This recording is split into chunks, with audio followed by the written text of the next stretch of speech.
देश दुनिया की रखे खबर, हर रोज हर शाम कानों कान सुनते रहें द लेंस पॉडकास्ट। रहे अपडेट लेंस के साथ।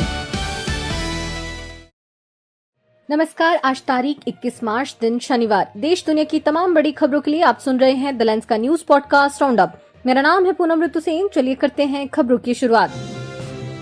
देश भर में आज ईद उल फितर का त्योहार मनाया जा रहा है, जहां सुबह से मस्जिदों और ईदगाहों में नमाज के लिए भारी भीड़ उमड़ी। अजमेर की ख्वाजा गरीब नवाज दरगाह में जन्नती दरवाजा खुलने के साथ जायरीनों की भीड़ लगी, जबकि कश्मीर के हजरत बल में करीब 50,000 लोगों ने नमाज अदा की। हालांकि श्रीनगर की जामा मस्जिद में 7वें साल नमाज की इजाजत नहीं मिली। दिल्ली, लखनऊ, मुंबई जैसे शहरों में सख्त सुरक्षा के बीच नमाज हुई और पीएम मोदी समेत कई नेताओं ने शुभकामनाएं दी। हालांकि अमेरिका, इजरायल और ईरान के युद्ध के असर में शिया समुदाय ने कई जगहों जैसे श्रीनगर, भोपाल, जयपुर, अजमेर, सीकर, मुर्शिदाबाद और संभल में काली पट्टी बांधकर सादगी से ईद मनाई और कुछ जगहों पर अमेरिका इजरायल के खिलाफ नारे लगाए गए तथा अयातुल्लाह अली खामेनेई को श्रद्धांजलि भी दी।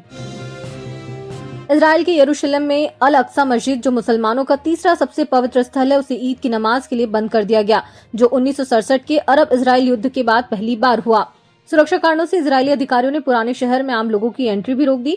सिर्फ स्थानीय निवासियों और दुकानदारों को अनुमति दी गई। इधर ईरान में ईद सादगी से मनाई गई। बाजार वीरान रहे और हमलों में मारे गए लोगों को याद किया गया। खाड़ी देशों जैसे कतर, यूएई और कुवैत में सुरक्षा सख्त, जबकि खुले मैदानों में सामूहिक नमाज पर रोक लगाई गई। इराक में तनाव के कारण बड़े आयोजन कम हुए। इधर पाकिस्तान और अफगानिस्तान ने सऊदी अरब, तुर्की और कतर की अपील पर ईद के लिए 5 दिनों का अस्थायी विराम घोषित किया, जो 18 से 19 मार्च रात से 23 से 24 मार्च तक चलेगा। हालांकि किसी हमले पर ऑपरेशन फिर से शुरू हो सकता है। ब्रज क्षेत्र में ईद की सुबह बेहद तनावपूर्ण हुई। फरसा वाले बाबा की कंटेनर से कुचलकर मौत होने के बाद इलाके में तनाव फैल गया। फरसा वाले बाबा का असली नाम संत चंद्रशेखर है। वह गौरक्षक थे। घटना मथुरा के थाना कोसली कला क्षेत्र के कोटवन चौकी के नवीपुर गांव के पास दिल्ली आगरा हाईवे पर हुई। गौरक्षक बाबा गौ तस्करों का पीछा कर रहे थे, तभी आरोपियों ने कंटेनर ट्रक से उन्हें कुचल दिया, जिससे मौके पर ही उनकी मौत हो गई। जानकारी के अनुसार फरसा बाबा अपनी टीम के साथ गौ तस्करों के कंटेनर को रोकने पहुंचे थे। समर्थकों का आरोप है कि तस्करों ने जानबूझकर तेज रफ्तार से गाड़ी चढ़ा दी। पुलिस ने इसे शुरू में सड़क दुर्घटना बताया। हादसे में ट्रक चालक भी घायल हुआ, लेकिन हर एंगल से जांच चल रही है। गौरक्षकों ने एक मुस्लिम युवक को मौके से पकड़कर पुलिस को सौंप दिया, जबकि 3 अन्य आरोपी फरार हैं। अमेरिका, इजरायल, ईरान के बीच चल रहे युद्ध का आज 22वां दिन है। ईरान की आधिकारिक एजेंसी मिजान के अनुसार अमेरिका, इजरायल ने मिलकर ईरान के सबसे महत्वपूर्ण परमाणु केंद्र नतांज पर बड़ा हमला किया है। हालांकि आईएई और अन्य स्रोतों से पुष्टि है कि यह हमला मुख्य रूप से सुविधा के प्रवेश द्वारों पर हुआ, जिसमें कोई रेडिएशन लीक की रिपोर्ट नहीं है। तेहरान से करीब 220 किलोमीटर दूर स्थित इस केंद्र को पहले भी जून 2025 में निशाना बनाया गया था। इसी बीच अमेरिका क्षेत्र में 3 अतिरिक्त युद्धपोत और 2500 मरीन तैनात कर रहा है, जबकि राष्ट्रपति ट्रंप ने मिलिट्री ऑपरेशन कम करने की बात कही थी। ईरान ने हिंद महासागर में स्थित अमेरिका ब्रिटेन के संयुक्त सैन्य अड्डे डिएगो गार्सिया पर 2 इंटरमीडिएट रेंज बैलिस्टिक मिसाइलें दागी, लेकिन दोनों ही लक्ष्य तक नहीं पहुंच पाई। अड्डे को कोई नुकसान नहीं हुआ। यह हमला ब्रिटेन द्वारा अमेरिका को अपने ठिकानों के इस्तेमाल की अनुमति देने की कुछ ही घंटे बाद हुआ, जिसके जवाब में ईरान ने पहले चेतावनी दी थी। डिएगो गार्सिया ईरान से करीब 3500 से 4000 किलोमीटर और भारत से 1800 किलोमीटर दूर है, जो इसे रणनीतिक रूप से महत्वपूर्ण बनाता है। ईरान की ज्ञात मिसाइल रेंज 2000 से 3000 किलोमीटर है, इसलिए इस प्रयास से उसकी अघोषित क्षमताओं पर सवाल उठ रहे हैं। केंद्र सरकार ने हाल ही में एयरलाइंस कंपनी को निर्देश दिया था कि वे कम से कम 60% सीटें बिना किसी एक्स्ट्रा चार्ज के उपलब्ध कराएं। सरकार के इस निर्देश पर अब एयरलाइंस कंपनियों ने कड़ा ऐतराज जताया है। एयर इंडिया, इंडिगो, स्पाइसजेट जैसी प्रमुख एयरलाइंस का प्रतिनिधित्व करने वाली संस्था फेडरेशन ऑफ इंडियन एयरलाइंस ने सरकार को चेतावनी दी है कि इस कदम से हवाई टिकटों के दाम बढ़ सकते हैं। एयरलाइंस का तर्क है कि सीट सिलेक्शन चार्ज उनकी कुल कमाई का एक महत्वपूर्ण हिस्सा है। इसे हटाने से राजस्व में भारी कमी आएगी। भारत में ईंधन, एयरपोर्ट चार्ज, रखरखाव और अन्य खर्च लगातार बढ़ रहे हैं। देश में रसोई गैस की भारी कमी के कारण कालाबाजारी चरम पर पहुंच गई है। लोकल सर्कल्स की ताजा सर्वे रिपोर्ट के मुताबिक करीब 20% परिवारों को घरेलू सिलेंडर ब्लैक में खरीदना पड़ रहा है, जिसमें लोग तय रेट से 300 से 4000 रुपए तक ज्यादा चुकाने को मजबूर हैं।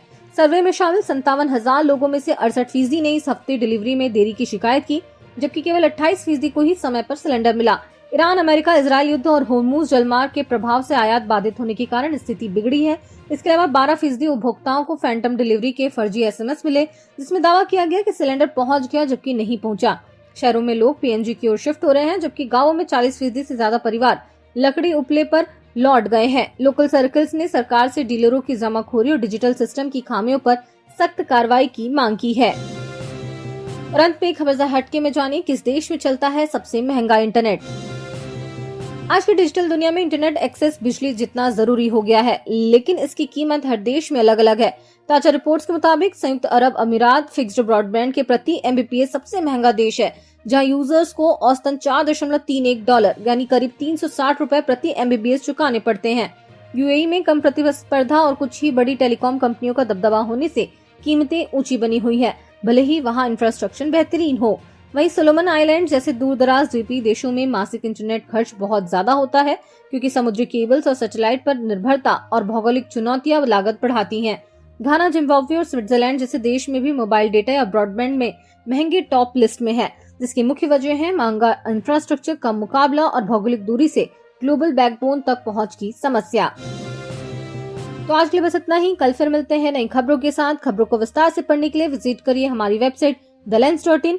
यूट्यूब के अलावा हमारे पेज को फेसबुक, इंस्टाग्राम और एक्स पर भी फॉलो करें। शुक्रिया। देश दुनिया की रखी खबर हर रोज हर शाम कानो कान सुनते रहें द लेंस पॉडकास्ट। रही अपडेट लेंस के साथ।